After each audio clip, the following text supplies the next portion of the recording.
Welcome to Clinical Perspectives, the podcast where we explore the real challenges, insights, and decisions shaping the medical device industry. I'm your host, Stephanie Stover, and each episode I speak with leaders, innovators, and experts across medtech to uncover what actually drives product success, regulatory strategy, and commercial growth. If you work in medical devices, healthcare technology, or life sciences, this show is for you. Today, I'm joined by Paul Landesman, president at Consult Wing and veteran medtech regulatory and quality expert with decades of experience across global medical device organizations. Paul, lovely to have you on the show today. Well, thank you for the invitation. Looking forward to our discussion. Fantastic. So tell me, when you walk into a new consulting engagement, how do you determine what the real problem actually is? Well, it normally starts off with a conversation about what the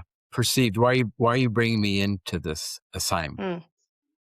I have problems with product strategy, or FDA kind of kicked back our submission, or there's, product on the market and there's some issues or opportunities, and there's never issues, always an opportunity for improvement the clients are seeking. So I go in there and it's like, okay, what, and I never say what's your problem. It's like, what is your perceived opportunities, or why do you bring me in here for this discussion? And most of the times it would be like, oh, we had a kappa that's been open for 400 days and we got a 43 on it.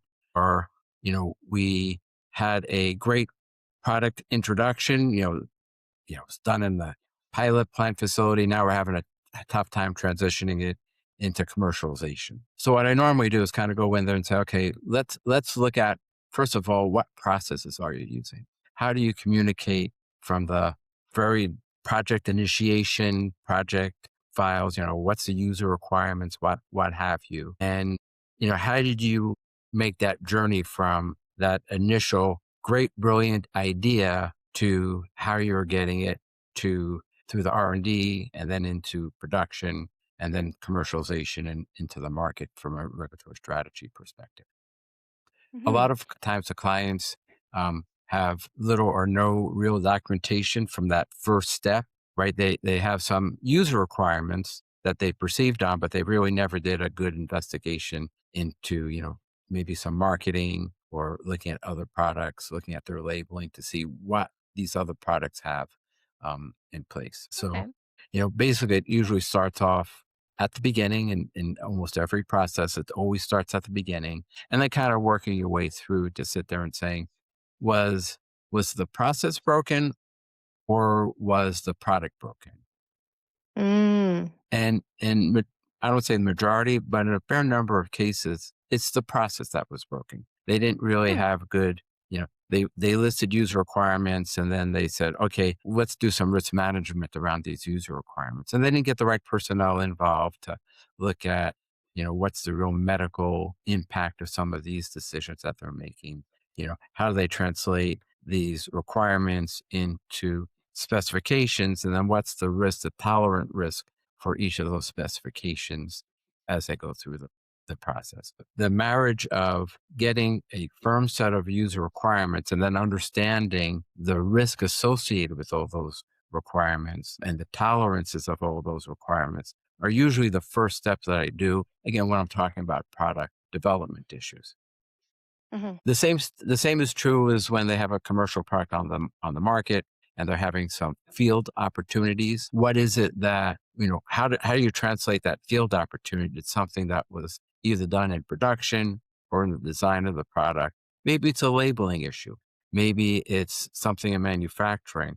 But again, a lot of times what you see in the field was because of what was happening, 3-4 years ago during the developmental cycle, that someone somewhere along the way, I don't say missed a step, but maybe had a bad judgment, but the opportunities are really is how you document that.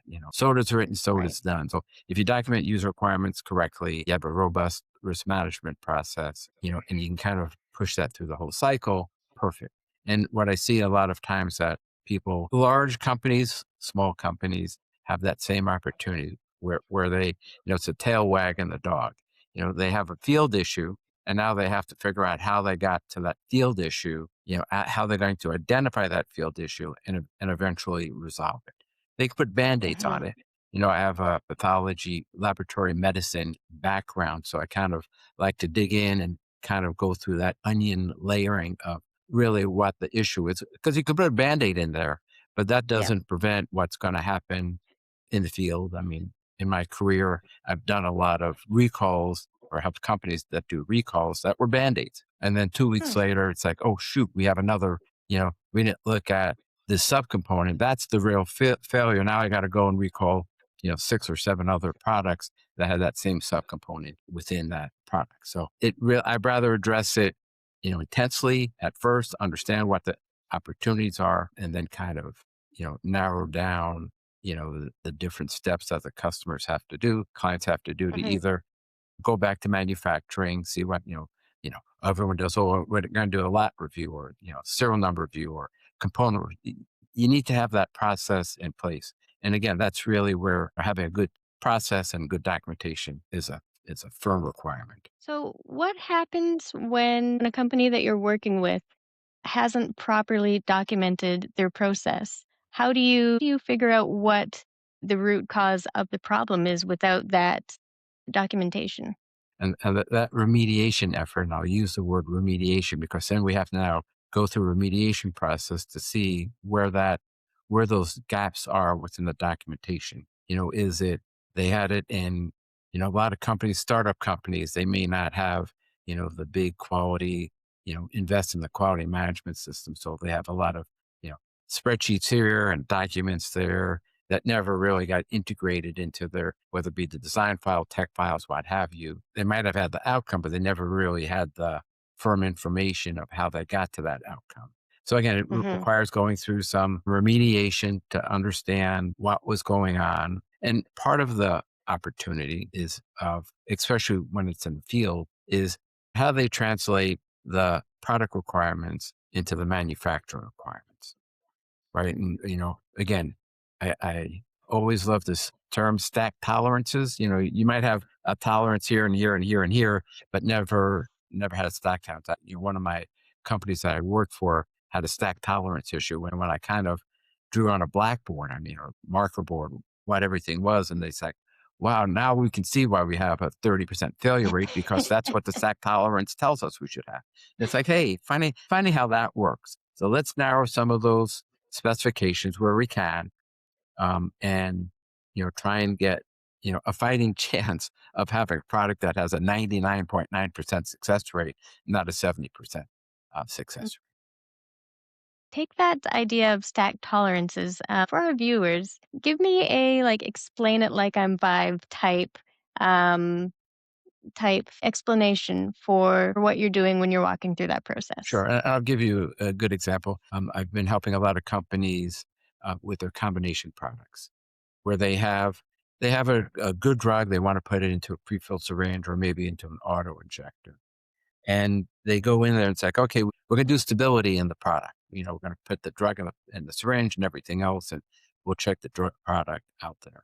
But they never go through and say, okay, now that I have stability, what's my, can I inject that? If I had a dictation rate of putting the pressure to the barrel into, or the syringe into the barrel, does that affect the timing of, or the pressure that is generated, or the need for additional pressure, additional things that are happening?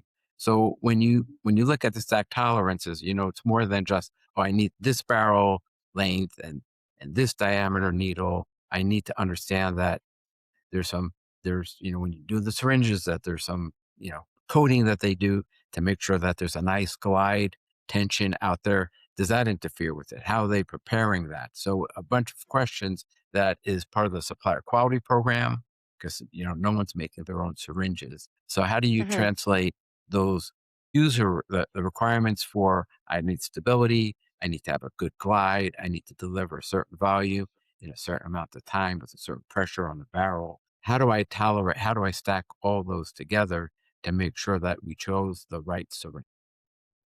So that's basically where the stack tolerances Yeah. come. When you do like manufacturing for electronics and, you have all the capacitors, and I'm always at awe of all the electrical engineers that I've known throughout my life as far as choosing a capacitor and all the other components out there.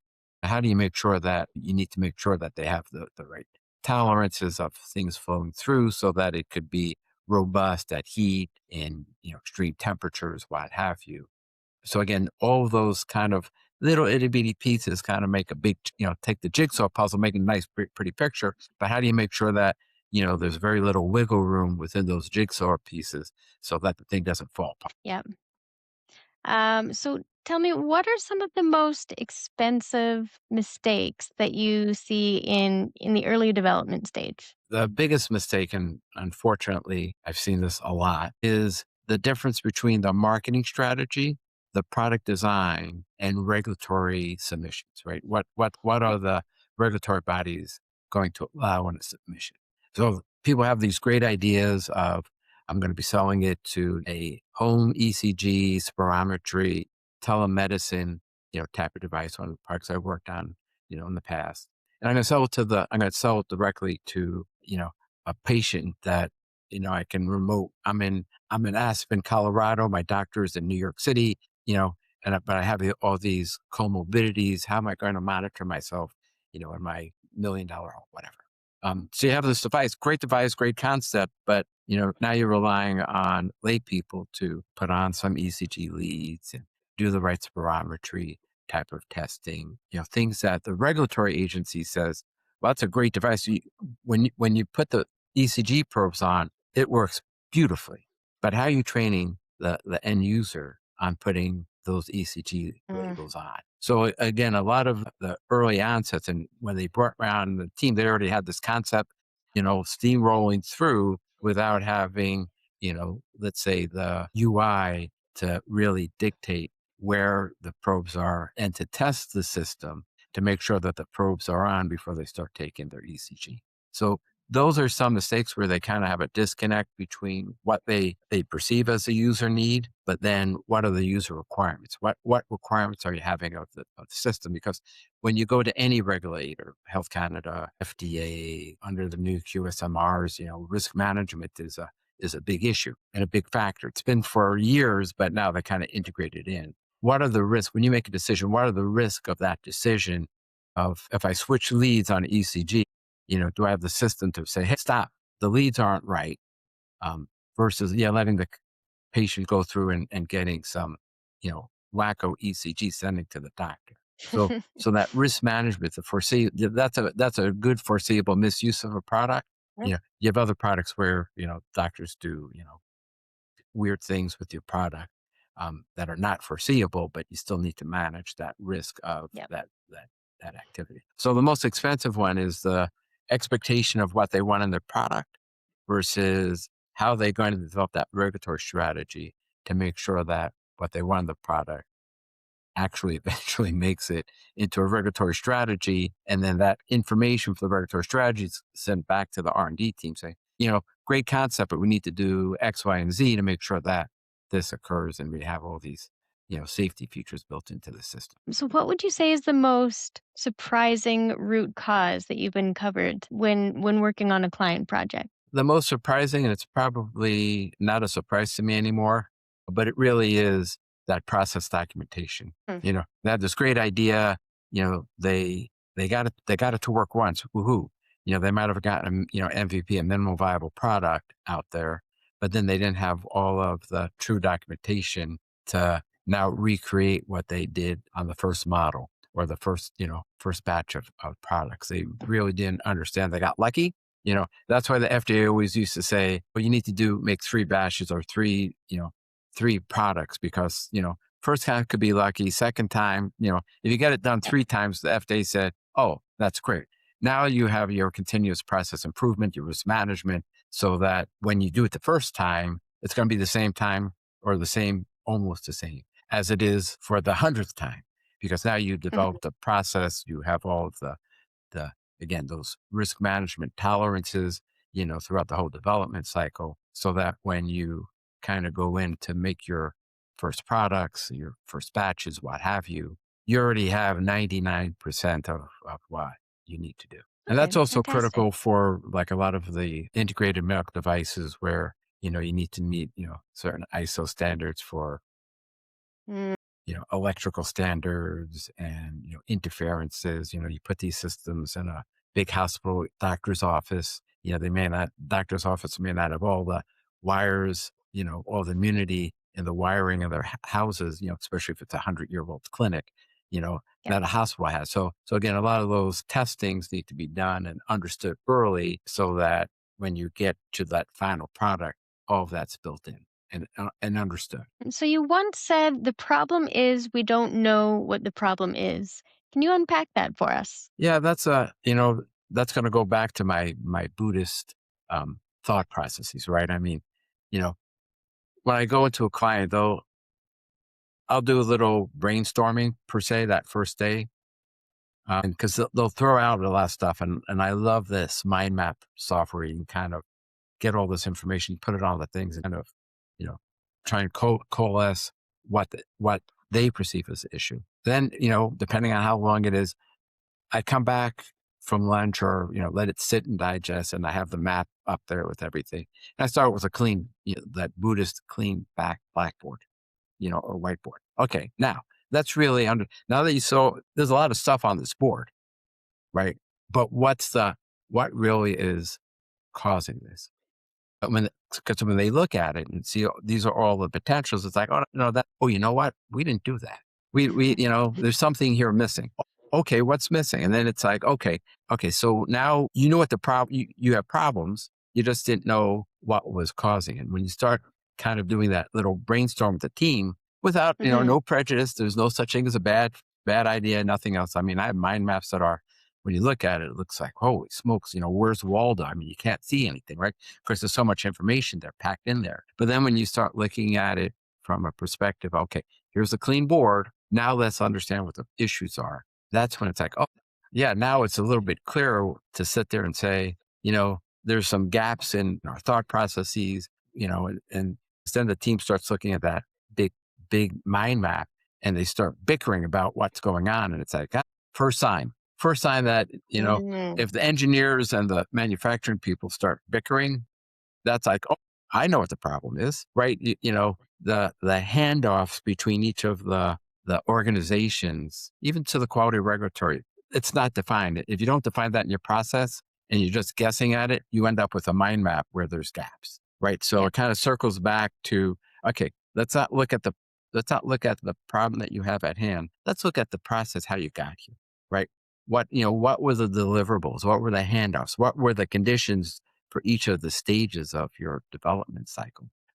Because I'll say usually, that's where the opportunities for improvement are. Because the Mm, R&D guys said, oh, well, you guys don't you have engineers and manufacturing? Yeah, yeah. They're manufacturing engineers. They know how to make sure, the SMT machines are putting all those little popcorn pieces into the boards are, but you had to tell them what that was. But they're not going to start mhm. messing with your design. They're just going to sit there and say, how can I just don't assume that when it goes to manufacturing, that the manufacturing department or the production department is going to fix your problems. No, no, no. The R&D people need to really give very specific, detailed information out there. But that's also cycling back to what are the user requirements, what are the risk management, how did you determine what were the critical uh, points of each of your development cycles? And how was that communicated from the time I got this great idea to the time that it's out in the field? And if you don't have a good Mhm. process that define what those handoffs are and how to integrate risk management into those decisions, that's usually why that blank board comes in because like, okay, what were the requirements that you got from the marketing department, right? Oh, well, I need to do X, Y, and Z. Okay, but that's not real requirements. Who is going to do it? What's the indications for use? Who's going to be, is it going to be done by a professional? Is it going to be done by a layperson? What level of education you're going to have in the package insert? How you're going to label, what have you? It starts there, but that then kind of goes throughout the whole process because that's how you manage your risk. And maybe sometimes there are risks that you can't mitigate in R&D, you can't mitigate in production and requires Mhm. a labeling saying, hey, if you're 5 years old, don't be using this product, right? Because it requires someone who's with an eighth grade reading skill set to operate the system. Mhm. So, in addition to building those processes, I'm wondering if team structure has an impact. How should teams structure decision making to avoid blind spots? That is really the key to it, right? I've been through many organizations, whether it be professionally over my, 20, 30 years of working at, large device companies to startup companies. What's the process, right? Because the team and the team members are, especially in a new company or a hiring company, I always tell the people, let's figure out the process and then let's get the team members in that understand what they have to do to get to meet those process requirements. And then develop your org chart and your structure based on what the requirements are in the process. So team Mm, structure and hiring the right people really depend on the process and what you're developing. So mm, if your process is, I'm going to do this, I'm going to have, again, I'll use the pre-filled syringe or the combination product structure is that you can bring in people that have medical device experience into a pharmaceutical world, but they may not have this, they might have little or no experience with syringes. They may not have any experience with the user requirements of the syringes just because, well, I worked at Beck and Dickinson or shouldn't say, shouldn't name companies, but I did. But I worked at this company, but that doesn't mean that you're an expert on getting a product into the syringe and then mhm, developing the stability and the testing that's required for that. yep, Sit there and say, okay, here's what I need to have this level of, electrical engineers or mechanical engineers or, you know, chemists and stability people and what have you to make sure I have the process out there. And some of these process, once you have to develop a process, you can help train them on it. But, the first thing to do on the teams is as a whole, because a team is just a block of what the organization is. So mhm, whatever training you have has to be not at the team levels, because the team has to deliver what they deliver, what their process that requires them to deliver. But I like to train everyone from the marketing department to the post-market vigilance people on the same process, right? Let's get them all in a room. This is our development process out there. And when you guys in R&D have a question about, geez, I wonder if we ever saw this problem in the field. Well, you know what? The person that's doing the post-market vigilance or surveillance was trained on the same process. You can go in there and kind of knock on the door and, hey, have you seen this before? Or, how can we prevent this? You've done with med techs and nurses or what have you, doctors. What experience have you had to help us develop this product? So I know I keep on talking about this process, but it really is a process, but the team has to be trained individually, teams, the chemist team, the post-market vigilance team, the line clearance team in manufacturing. They have to be trained on the same process. Maybe not, they might have a separate, subset of processes for their specific roles, but on the entire development process, it really does require training from the beginning to the end because there's a mm, lot of handoffs and there's a lot of things that are deliverables.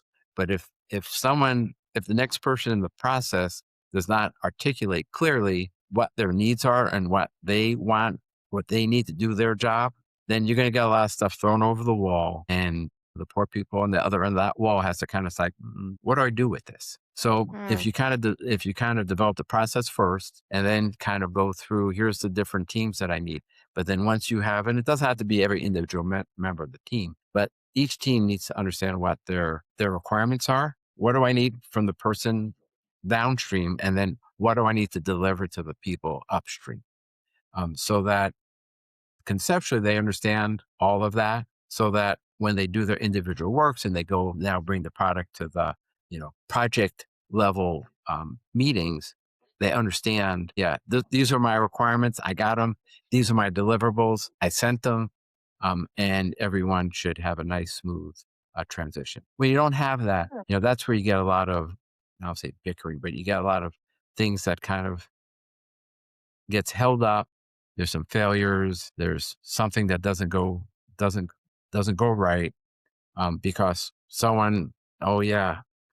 Maybe it was a missed requirement. Maybe, there's something new that came around based on either market feedback or, you know, change of scope in a project, where it's like, oh, we want this. Oh, and now we want, since we have this, maybe we can do this as well. And that becomes a new requirement, doesn't kind of not articulated throughout the whole process, to get where it needs to go so that people in development and then production understand that new requirement. So who is typically responsible for the entire for developing that entire process from beginning to end? That's a great question because everyone has or we have a project management department that manages the project, and they might be more of a bookkeeper. Okay, here's all the things. Checkbox, we got this done. Checkbox, we got that done. But they may not be process oriented, right? So if they're not process oriented, and they're more of a policeman checking the boxes. That you don't need that. You need someone to shepherd the process. So again, it's usually in the roles that I had was either quality or regulatory, or in medical device, it's usually the same person. That Mhm. kind of helps shepherd the process because they kind of understand the requirements of what's going on, what the needs are from a quality control perspective. Who's thinking market people aren't going to talk about, "Oh, I have this great product. How am I going to QC this in the lab, in production?" They don't know. They don't even think about that.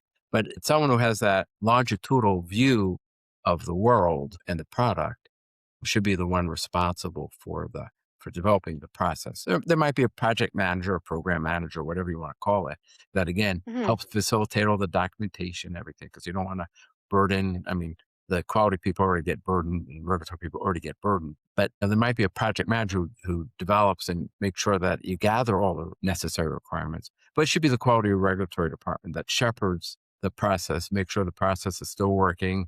You know, again, quality has a responsibility from the womb to tomb, so to speak, of the product, that they need to have to make sure that they have the right process for the documentation, the evaluation, the risk management of the product. Because at the end of the day, they're the ones doing the submissions to the regulatory agencies. They're the ones that on the hot seat during an inspection. And if they don't understand it, they don't really integrate that shepherding into the entire process, you know, either got a kickback from the regulatory agency or, a laundry list Mhm. of 43s and or warning letters because you didn't really shepherd that process. Okay. Um, Last question. What advice would you give a company who is starting from scratch building a brand new device today? The greatest kernel of advice is make sure you know what you're doing, right? I mean, right. Make sure. I mean, I know it's why that's pretty damn obvious. When I say make sure you know what you're doing, is make sure that you have a firm understanding about what the product requirements are. I mean, again, great concept. People. I had people come to me and says, "I have this great product. I developed it, and it's a way of extracting crowns off of teeth." And I just kind of put in that. Oh, look, it works. Well, great. How you gonna market this? How are you going to do that? Well, I already built like 10,000 of these things and I'm going to sell them. Well, you can sell them within the state that you live in because there's no interstate commerce, or the FDA doesn't care what go around, trade shows and sell this, but it's not going to be FDA cleared or approved, what have you. So understand Mhm. what it is, that user requirement factor, understand the market. Is there really a truly market for this product? And how long do Yep. you think it's going to take? Are you doing a Me Too product and you just have like a little nuances and little better mousetrap, or is this an entirely new mousetrap? Because the advice for a new Mhm. mousetrap is a little bit different than building a better mousetrap. So if you're building a new mousetrap, that's where the rigor of making sure you have the right requirements out there. You don't have a lot of history out in the field because someone else has done this before. I'm not saying you shouldn't do it. I'm just saying that there's no predicate device, so to speak, to get to say, oh yeah, I want to do the same. I want to do the same exact thing like that, but I'm going to do it differently. Perfect. But if we're going to do something new, that becomes a harder exercise to make sure that you nail those requirements, understand the risk of the products, including what level, if you're going to market to a to a doctor or physician or surgeon, what have you, make sure that they understand, the company needs to understand the surgical approaches, everything else that's going on in there. Understand the risk, understand that, again, the unintended consequences. I mean, the foreseeable misuse of the product, document that. But then that really becomes the path forward that can be shepherded throughout, because now I understand my criteria for success. My criteria for success is meeting these requirements, making sure the risk is managed, and then I can move it to the next step throughout the process. Fantastic. Where can listeners find you? Well, I have a website, www.consultwing.com. That has I put out blogs every once in a while, somewhat humorous blogs, and also list all the services that I have. And if they want to contact me personally, my email is paul@consultwing.com. They can email me. And, again, I usually like to talk to people first before I take an assignment, Mhm. just so that expectations, I really hate, people that come in with false expectations of, oh yeah, Paul's going to solve everything. Well, Paul can't solve anything unless you want the problem to be solved, which goes back to, Yeah. I don't what my problem is. Well, my problem is that you really don't want to look at the hard truth of what the problem really is. So if you don't want to take a Mhm. look at the hard truth, well, not much. Not much I can do about it, because again, it really requires come to Buddha moment of, okay, what is the real causality of why you called out for me? So Right. Yep, that makes sense. Well, fantastic. Thank you to our listeners for tuning into today's episode. If you enjoyed it, make sure to subscribe, leave a review, and share with somebody who needs to hear it. Thank you very much, and thank you for being on the show, Paul. thank you for the invitation and good luck.